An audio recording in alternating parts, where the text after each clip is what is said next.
I think it's now time to say that this is not a fit legal environment for the British people. It's time to move to a voluntary system, and it's time for us to actually start being like a free people, not subjecting ourselves to constantly shifting legal requirements, which I think now no one can fully understand. That's it.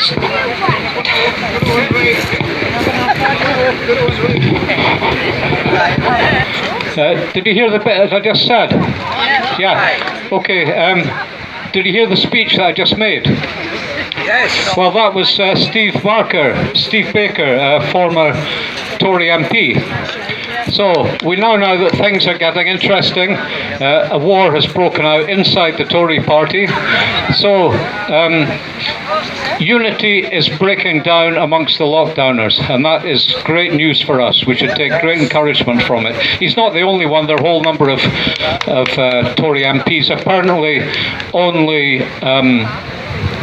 Boris himself and that other guy, what's his name, Matthew Hancock. Yeah, they were the only two in the cabinet meeting who agreed to the latest ridiculous requirements.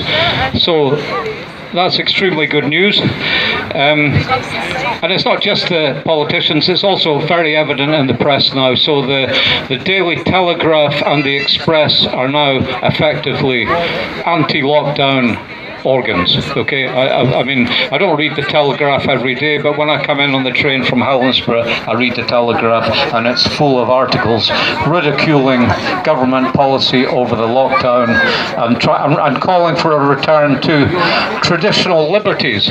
I mean, the one thing about Britain, British culture, is that the idea of individual freedom is has an absolute priority.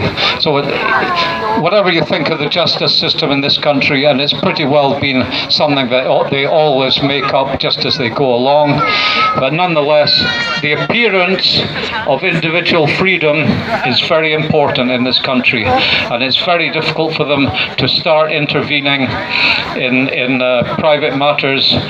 They're already talking about intervening in Christmas dinners, because most people have more than 6 people at their Christmas dinner. I mean, not all of us, but quite a lot of people do. You've got big families out there, people moving around the country to meet up with relatives. They expect to enjoy Christmas dinner together. So I just thought, I was reading about this in the Telegraph coming in, I thought this would actually be a good aim to give our movement. I mean, what we saw last Saturday was the beginning of a massive surge in this movement. 2,000-3,000 people in Edinburgh. I must say, I'm very encouraged here today as well, because there about 5 or 6 people came up to speak who I've never heard speaking before, and this of course is exactly what we want. We're getting new people, and people are coming up to speak. The movement is going to surge, is surging. So I just thought it'd be good to give us a clear aim to the movement. So what I thought was, let the aim be that we have a really fantastic Christmas, and everyone can get together with all their family members wherever they may be, and that there are no restrictions whatsoever, of course, on that. There cannot be any restrictions on that. So let's aim, of course, with Nicola here, that goal becomes extremely unlikely. So what I'm suggesting is that we have a goal that Nicola Sturgeon is no longer here at Christmas. Okay. Now I don't think that is an impossible goal. I think it's a possible goal. Okay, the way things are going. So I think we need to build on what happened on Saturday. We need more protests in Edinburgh as well as everywhere else. I mean, ideally, this is a grassroots movement. Things are going to be popping up all over the place. We'll have clusters of anti-lockdown activists appearing everywhere. But the capital, of course, is particularly important. We can build on that massive event last Saturday, maybe an extra 2,000 there. We could have 5,000 in that square. We went, a few of us, well, about 40 or 50 of us down at Holyrood on Thursday when Paddy got arrested. That itself was a good event. We can build on it, though. We can have hundreds of people, thousands of people there while Parliament is sitting. Okay, so this would be really putting massive pressure on them. So, I mean, we've heard a lot today, people despairing or extremely worried about the repression that's going on. I don't think we should despair too much, because these kind of measures where they're just really making up the law as they go along, which is just what they're doing, and then trying to fine people, I think that isn't going to be particularly successful. If you want to have a really, I mean, in the 70s in Ireland, of course, they had the diplock courts, that's courts without jury. We know that Sturgeon wants that. And they also had an Emergency Powers Act. But they also had internment. Okay, internment without trial. And they also had 15,000 troops. And they had shoot-to-kill operations going on. So I think they would probably quite like to intern people here, but I think they're a long way from being able to pull that off. This idea of simply arresting people and fining them, I think for them, I don't think that's going to work for them. This movement is already too big for that. We can deal with any fines. We can provide support for people, and we can turn these kind of repressive tactics. Actually, we can turn them to our own advantage, to my mind. So I don't think there's any grounds for despair. I think we're on. The movement is growing now exponentially. There's absolutely no question about that. Everywhere where people are meeting, there will be more and more people coming. There will be more and more people coming here and everywhere else in Scotland where there are meetings. So it's quite interesting also on the international front. Simona mentioned that nice case of Tanzania. But it's very interesting to keep an eye on China, because China has announced that the epidemic is over. So it's over in China, but it's not over here apparently. No, I think it is over here. I think it's over in China, and it's over here. And it's finished everywhere. So we've got all these videos and pictures coming out of China of all the young people. They're out partying, they're raving, they're at these parks, these big water parks they have. You know, they're enjoying life, and they're not wearing masks, and they're not social distancing. So I would say, as another goal for us in Scotland, as well as a happy Christmas, I think it's a happy New Year. I'd like to see that Hogmanay party, which is, you know, the famous Edinburgh Hogmanay party that Nicola Sturgeon had the audacity to cancel in July. How did she know in July that there was going to be coronavirus at the end of the year? Well, she didn't. There isn't going to be, by the look of it.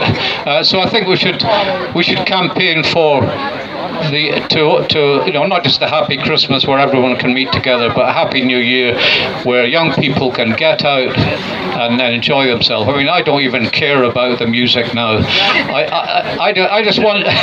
I just want to see young people going out and enjoying life together by the thousands. That's what we need, and we should be campaigning for that. We should be campaigning for that. Another little promising thing I was reading in the Telegraph. I keep quoting the Telegraph. I get some interesting information. So they're telling us that now here we're going down to a maximum of 6 people, aren't we? That's it, from 3 different households or whatever crap it is. Okay. what are they doing in Sweden is they've had a limit of 50, but it's now going up to 500. So a round of applause for Sweden. Limit's going up to 500, we're going down to 6. Sweden, I would remind you that Sweden didn't actually have a full lockdown, nothing like what we've had here. So it wouldn't appear that they've suffered particularly for not having all these ridiculous and repressive measures. Obviously they haven't suffered particularly. So what justification can there be now for what the government is doing? The pandemic, so-called, is over. I mean, all they're doing is going around testing people to see if they can find people who are positive.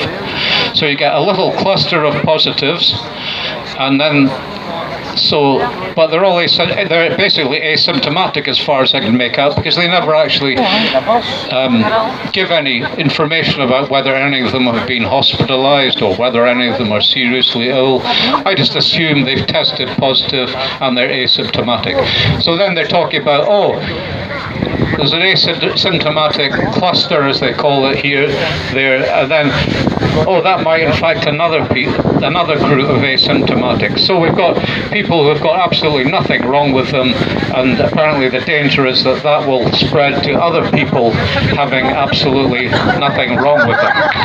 So this is really, it has become a farce. It has become a complete farce. And really, I think more and more people are seeing through that. I mean, the reason former Tory MPs and sitting Tory MPs are coming out against this, of course, is probably because they're under massive pressure in the local constituency parties. That's probably why they're doing it. I mean, they're a bit late doing it. This was all obvious months ago, but they're doing it now because they're feeling the heat. It's as simple as that. They're feeling the heat. So,